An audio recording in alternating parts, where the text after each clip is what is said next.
ใส่มองเด้อสบายดีตอนเช้าบรรยากาศในน้ำคลองคือเก่า มาใส่มองใส่ปลาไว้ดัดตอนแรงกลับมาก็มาย่ามเอาเบิ่งสิทึกบ่น้ำขึ้นที่มันนี่น้ำขึ้นนิดนึงอันนี้ก็ฟองน้ำคิดว่าเป็นเตามองบ่แม่นเลยเนาะนี่ก็เป็นมือเซียนเป็นเซียนทำใส่มองท่านผู้ชมเต็มลังเฮือนี่ เอาทำกัน4-5 คนที่จริงไม่ได้มาใส่มองแหละเขามาไปเวียกเนาะพอดีสิข้ามไปฝั่งในพุ่นแล้วก็พอดีผ่านนี่โคกนี่พอดีกันแล้วเอามองมาใส่รัดโคกเนี่ยแล้วก็ตอนแรงแล้วเวียกเลิกการแล้วก็มายามมองเบิ่งว่ามันสิทึกจากตัว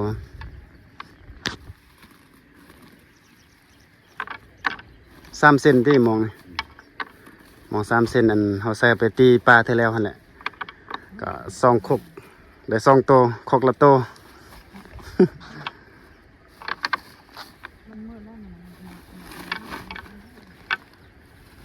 เดี๋ยวจะใส่ตั้งแต่พี่เนาะลัดไปลัดคกเพราะคกนี่มันกว้างพุ่นเข้าไปในพุ่นอีก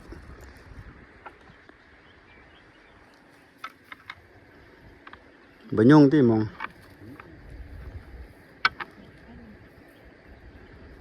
เป็นมองใหญ่มันบ่ค่อยยุ่งเท่าใดเป็นมองน้อยมองอันเวียดมองจีนนั่นสำให้นั่นใส่ยุ่งขนาดเลยบ่ฟ้าวบัดเพื่อนบ่ฟ้าวเนาะ บัดอีถึง5 ป่าแต่ว่าฟ้าวหาปูหาปลาลืมเอาอัน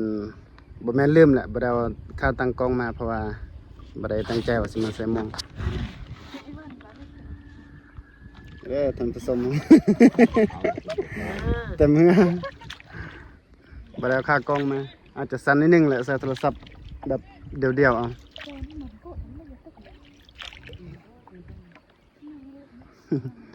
มีคนห้องอยู่ในน่าจะเป็นเซียนอัน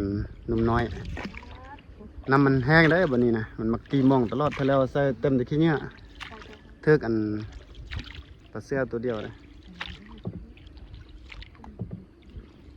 อันนี้เด้อดอนกลางน้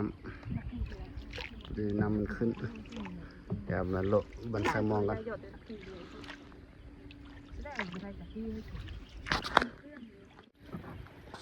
มาได้FC ส่องสบายเลอะสแนลได้ลงคลิปดนส่วนนี้ส่งเวียกส่งการเนี่ยทางให้ทางส่วนหากันแล้วนี่ก็บ่ค่อยได้มีเวลามาลงใส่เบ็ดสมองผลฝั่งในยังมีคนใส่อยู่โอ้นี่ไหนใส่มองใหญ่ใส่ปลาไว้หมดคืนเช้ามาก็มายาม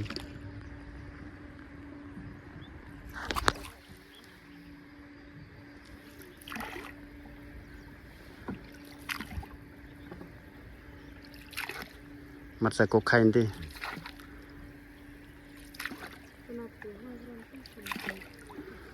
ทำอีหย่อนหัวอย่างเช่ที่มองนี่ตาเป้ยนี่เป็นฝั่งลำคลองเด้อนะโอ้น้องอยู่ไหนเ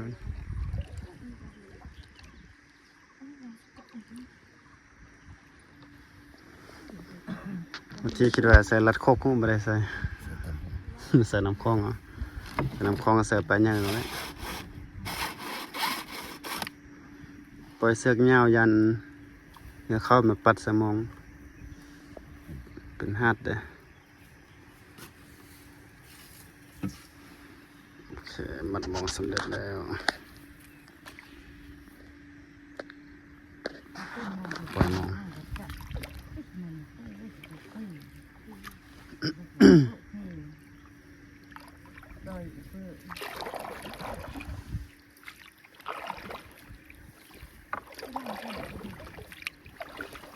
ใส่เรียบแคมแล้วเนาะ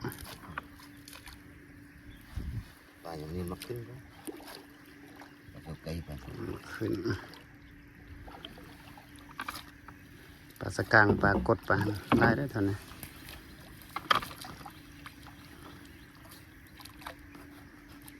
มองมันนักซึ้นมองตัวนี้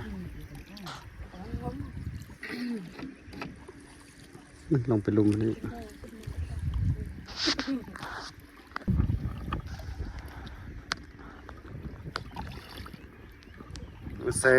น้ำข้อมันก็ดีมองนี่มันหนักมันบ่ไหลเนาะคืออันมองน้อยมันมักไหล มันก็บ่เล่าไหนอ้อมมึนอ้อมหมกกไหน นี่ใส่ไปลองลังหินกันนะก็มีเห็นปลาอินตะเกียน เห็นนี่บ่มีบนขุดติ ปลาไข่นี่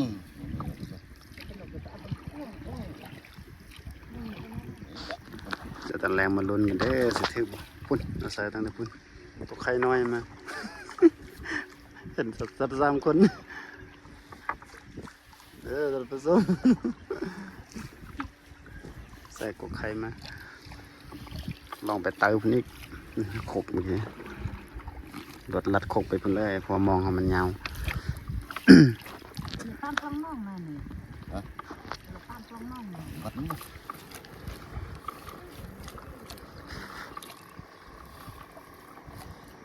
ว่าแดดมันนี่ฮ้อนสุดแหละเมื่อวานนี่บดหมดมือคักโอ้นี่ฮ้อน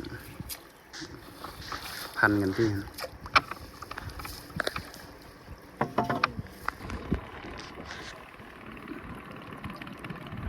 ใส่หมายันไหนนิดนึงมองสองสันเอาสุดแล้วสุดวันนี้แล้วเนาะโอเคเนี่ยใส่มองสุดวันนี้เนาะตั้งแต่กกไข่น้อยพุ่นเอามาสุดนี่มองสุดน้อยมองสุดใหญ่ไปแล้วมาแต่มือแรงกันมายำมาลุ้นนำกันว่าสิทึกบ่ตอนกลับจากเฮ็ดเวียกเดี๋ยวเฮ็ดเวียกมาตอนแรงมายำ โอเคเด้อบ๊ายบายอย่าลืมฝากติดตามเด้อสองสบัลเลอร์ชาแนลบ่ได้ลงคลิปช่วงนี้ทางไห้ทางส่วนส่งเวียกส่งการส่งเก็บเกี่ยวได้ส่งมีเวียกก็เลยบ่มีโอกาสได้ถ่ายคลิปแล้วก็อย่าลืมกดไลค์กดแชร์เนาะติดตามเป็น FC คือเก่าเด้อบ๊ายบาย